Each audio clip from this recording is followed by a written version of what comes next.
So nakatapos na kami sa taas, so meron na kaming complacement.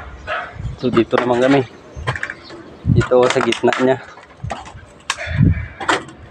kami mag plaster dito. May complacement na kami sa taas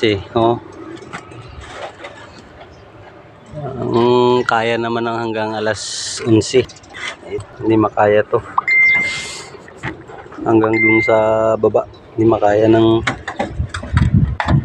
hanggang maghapon kasi wala nang inayag. Magayag pa kami wala din tubig, wala pa, ubos na yung tubig namin. Bali tinanggalan namin ng scaffold dito para maliwalas yung lakad-lakad natin dito, hindi tayo mababangga. Kaya yung kasama ko nag-prepare na ng masa.